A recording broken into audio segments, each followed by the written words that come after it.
I am Dr. Charles Apoki. Happy New Year. Happy New Year. It's going to be a great year depending on your attitude. Your attitude will determine your altitude. I'm going to do a playlist on Joseph from my book titled Hold On to Your Vision. Hold on to your vision. And there is a vision or vision, any of them, no Nasabi.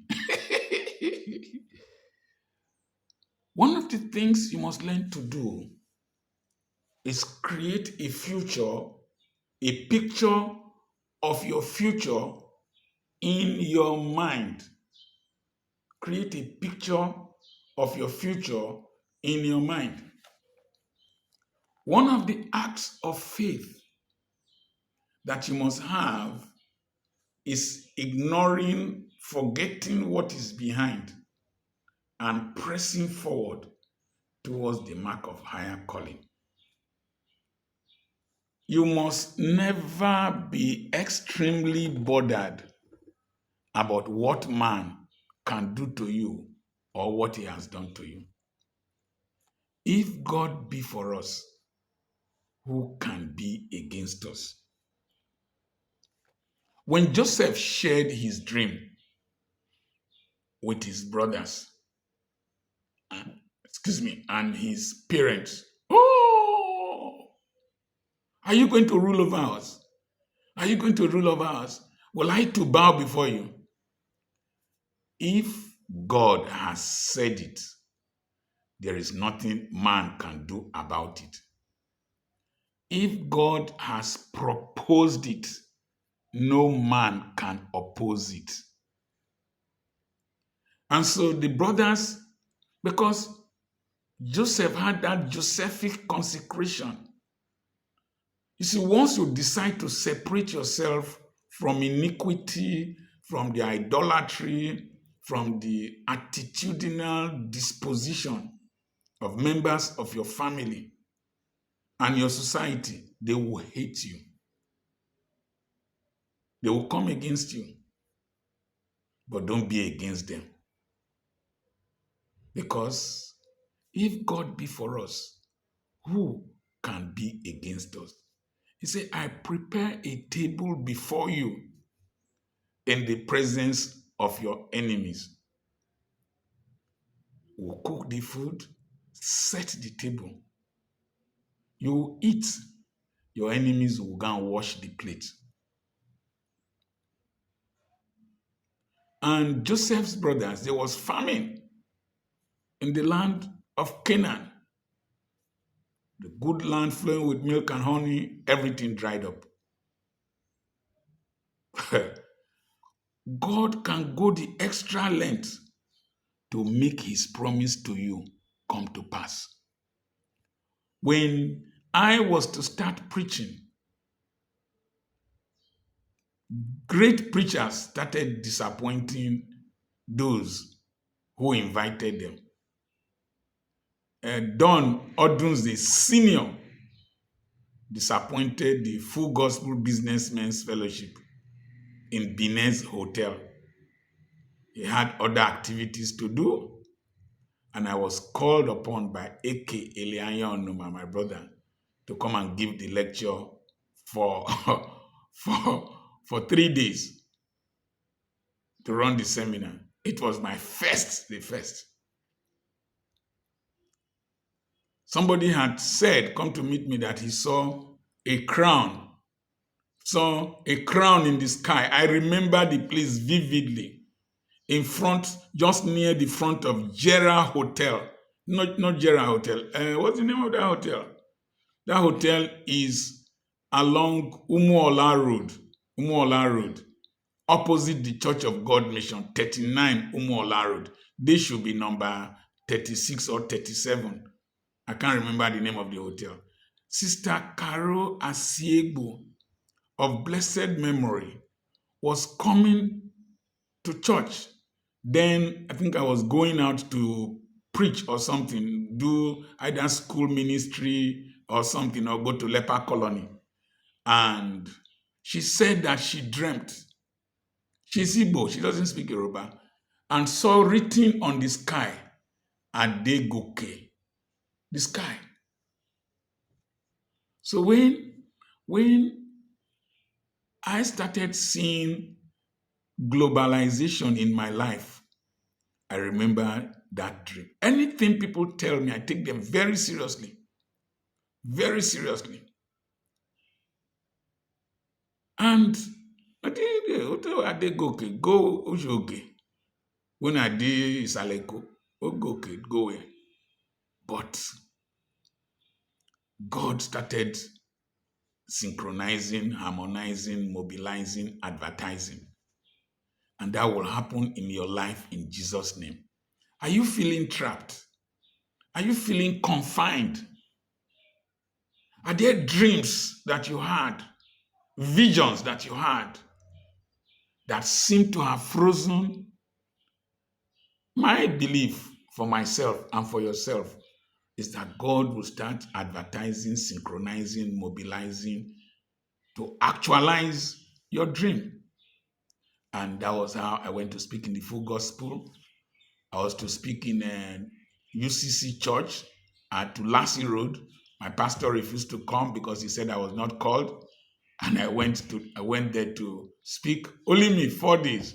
That was how the thing, Miriru Akbar, the thing spread into the world.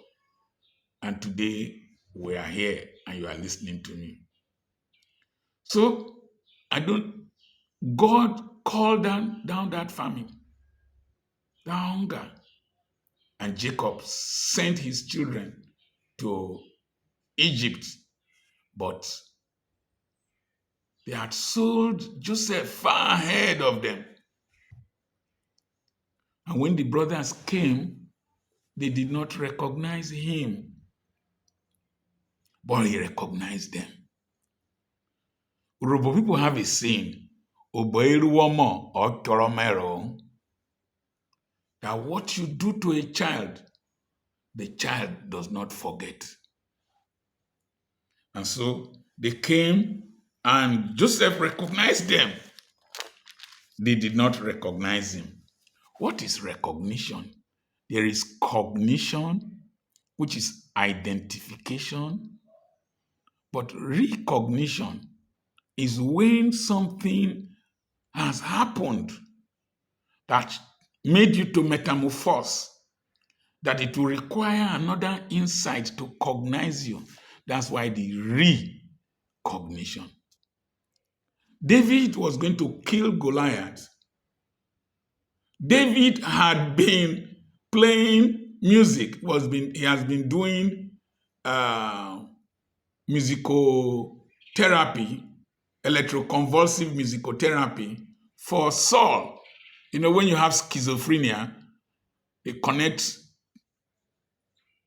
electricity to your brain from a machine, and then they switch it on, and then a high voltage passes through the individual and resets the brain.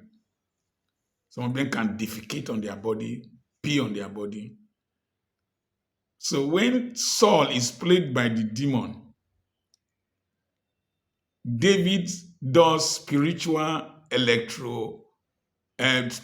musical convulsive therapy for him. Don't look for it in the dictionary. And then he calms down. But when David was going to kill Goliath, Saul said, "Whose son is that? Whose son is that?" So all the while that he has been around, Saul did not cognize him. But when he killed Goliath and held the head of Goliath and the sword of Goliath, Saul recognized him. Something is going to happen in your life. You are going to take a step. God will cause one thing to happen that will make those who did not know you to acknowledge you. And so they recognized him. He recognized them, but they did not cognize him. Because they looked haggard. They looked older, wretched, after 13 years. After 13 years, 17, Joseph was now 30. 13 to about 14 years. I don't know if it might be even more than that, because Joseph became prime minister at the age of 30. And there was the 7 years of abundance, and then 7 years of lean cows. That's 14. 14 years. Add 14 to their age brackets. They looked older, haggard, vulnerable, and submissive. But Joseph looked elegant with royalty. Those who fight people of destiny, they end up bowing down. And so Joseph recognized them, and then they did not recognize him. As soon as Joseph saw his brothers, Genesis 42, verse 7, he recognized them, but he pretended to be a stranger and spoke harshly to them. Where do you come from? He asked. From the land of Canaan, they pleaded. They replied, to buy food. And then you say, and although Joseph recognized his brothers, they did not recognize him. Verse 8 of 42. Then he remembered his dreams. He remembered his dream. He remembered his dreams. He remembered his vision. He remembered his hope. He remembered the picture of his future. He remembered his aspirations. Am I talking to somebody in this video? The day I remembered my dreams was when I went with the same elder, A.K. Leon. I think he's in Maryland, United States. Nice man with his family. But we are in his 505 salon. Is it evolution or revolution? We are going for a funeral across the express in Aba.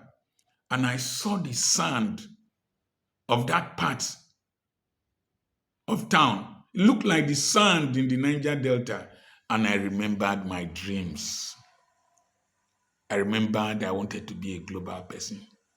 I remembered I wanted to be the governor of the state at one time. And Kingsley Oje would be my deputy. We discussed all that. I remembered I wanted to have a global family. But here I was. It was as if I was trapped. Do you still remember your dreams? Can you bring out pen and paper and write them down? And start to tell them you will come to pass in my life. And so they say, no, I said, he remembered his dream about them and said to them, you are spies. You have come to see where our land is unprotected. No, my Lord, no. No, my Lord, they answered. Your servants have come to buy food. They call themselves servants of Joseph. He did not force them to bow. He did not force them to bow. He did not force them to bow. They called themselves his servants. That's the way it is. And so, your servants are honest men. Look at them. No, he said to them, you have come to see where our land is unprotected. But he replied, your servants were 12 brothers, and the sons of one man who lives in the land of Canaan. The youngest is now with our father, and one is no more. You lie! You lie! Somebody shout, you lie. You lie. One is no more. I still they can't pay. I'm not going anywhere. You are not dying yet. You have died in their mind, but you are alive. I am alive. I am alive. My dreams are alive. You killed me in your mind, but my dreams are alive. I'm alive. No more. God damn. Yeah, foul. Joseph said to them, It is just as I told you, you are spies. And then he dribbled them and dribbled them and dribbled them, tormented them without physically touching them. And then finally he said, one of them has to stay behind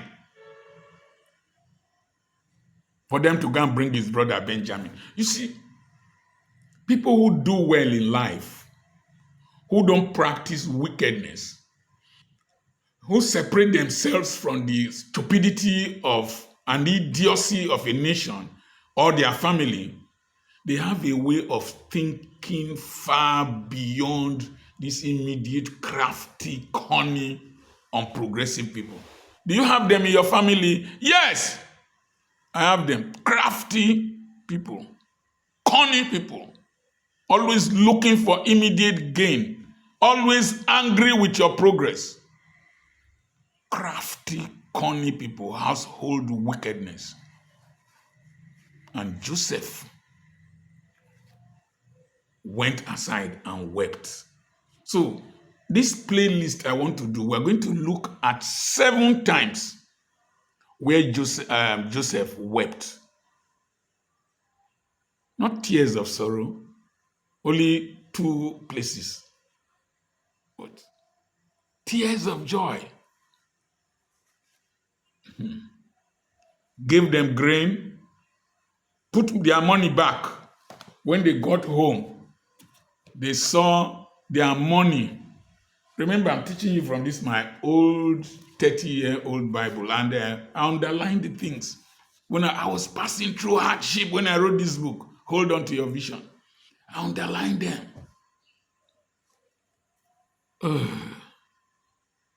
I sit down sometimes and I reflect. I remember one of my brothers, when my parents were old. I was a student, medical school. And I came to meet him in Ogili here, in my auntie's house. And I said, my parents are old. The age difference between, I could be his child. Immediately I was born, my mother went into menopause. I told him, I want them to come together, himself and my eldest brother, so that they can take care of my parents, their parents. I was born through levirate marriage. His father married my mother first. And then when he died, instead of my mother to go out to go and marry, according to biblical principle and our custom, she was made to marry my father. And so he said that his father married my mother and took care of my mother, his mother, that he cannot continue from there and take care of my father too. This was somebody who lived in my father's house. My father fed him and his wife, and newborn child. Yes, my memory is failing, but he lived in our house at a point. Later, as a young man, I graduated, I started carrying the burden of 2 parents. Later, they became paralyzed. When my father died, he didn't come for the burial. When my mother died, he didn't come for the burial. He ended up very badly. Very badly. I took his son and paid for GCE, General Certificate of Education exam, 4 times for him. He didn't do well. I took his 4 grandchildren, gave them scholarship in my school, brought 3 to live with me. Yes, one later died. Brought them to live with me. Those ones turned around. They wanted to destroy our school. They started gossiping, started abusing me, started doing all kinds of things, and I drove them away. I took him again, the son, brought him to a farm with me. He conspired with my workers and went somewhere, just as he did before. When he conspired with my nurses, told them foolish stories, lies, and the nurses massively stopped work. Around this time at Aba, 20 something years back, he has forgotten, but I remember. I remember. I have forgiven, but I remember. If I had not forgiven, I wouldn't keep his children in my house. You have them in your family. You have them. You have them in your church. You have them in your workplace. You have people who don't have value for themselves and for what you do for them. I gave him musical equipment to do his shows. Recently, he called me and was talking to me anyhow that I was not helping him. And I told him, I gave him paper to sign when he went to smoke Indian hemp. The last time I registered him for GC, he wrote there that I paid for GC for him, and he went to smoke, and I drove him away to come back and do it. When he was signing it, I told him, many years to come, when you will not be doing well, you will say, people will ask you, why is your uncle not helping you? I will show them the paper. The paper is still in my box. People who don't do well in life have wickedness in their spirit, and they know how to gossip. They know how to gossip. They know how to spread rumors, including those your church folks that you want to help. This year, be very careful who you bring into your sphere. They either come with their angels or they come with their demons. Most poor people you want to help, they are angry with you. It's as if you had extra opportunities that you deprive them of.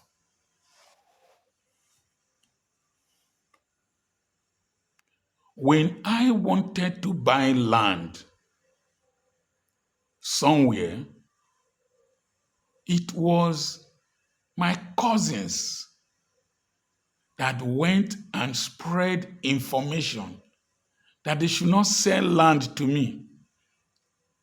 They held a family meeting and resolved that they should not sell land to me. The land is my great-grandfather's land. Other people that area of land is owned mostly by people who were kings of in that community. And my grandfather was. And was an Ovie. And they refused to sell to me. But other families sold to me. After some time, one of them carried it on his head and he lived in our house at Warri. Carried the load on his head. He broke my pillar. They surveyed the land and they put a pillar. He broke it. And his wife went and reported him to the head of the family. And they asked him to go and replace it. And he did. But listen, because of that singular act that the wife did, I gave her land to farm. And so she farmed. This story is, I don't care if my brother hears, it is a true story. His elder brother that said they should not sell land to me heard I was building a school at Okokoko. He was so scared to come and meet me, just like Joseph's brothers became scared, to let me know that he was a carpenter. He went and told my in-laws that they should inform me that he's a carpenter. And I told him to come, and he came. I told him in Yoruba language, did you not know that when you build your strength, build into your family so that you can have strength, your background can form your strength. I told him I had already awarded the contract to somebody from another tribe, but I'm going to tell him to share the contract with you so that you can work. And I paid them more than 3 million naira for carpentry work. By the time he was not performing well, I stopped him. He ran to go and meet the Carpenters Association to disturb the new carpenter that I brought. He did not know that the President General of the community, his mother is the same father with my wife's father.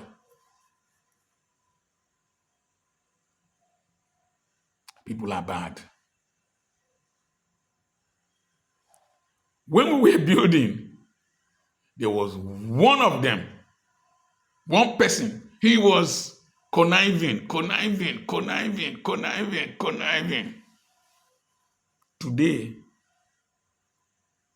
Today, all the money he collected, I'm going to collect it back from school fees. I will collect it back from school fees. Oh, that child will stay there for 16 years. I will call be my money back. 16 years. One of them we put there was going to sell our rods. That we put him there to take care. He will go and sell our rods. Sometimes bring them back for us to buy. And he started having crisis, accident, this, that. And he came to confess to my wife that things have not been going well with him because he was selling our rods. And you will see him sing church songs. Listen, progress despite them. Ants don't prevent elephants from moving. Succeed despite them. Have that resolution. That is the greatest punishment you give to an evil person. Succeed despite them. And so, today, those my family members that said they should not sell land to me,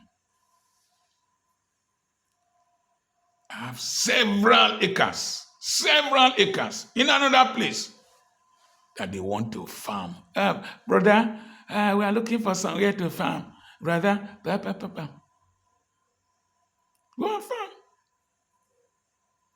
The same family that said they should not sell land to me, we're selling to other people from outside the community. When they got into trouble one time, they needed money. Brother, come and buy land. Recently, I bought from them again. Succeed despite them. Prepare a table before me in the presence of my enemies. And I'm going to have packaged money. I'm going to give to them, to their wives. Give to their wives to start business.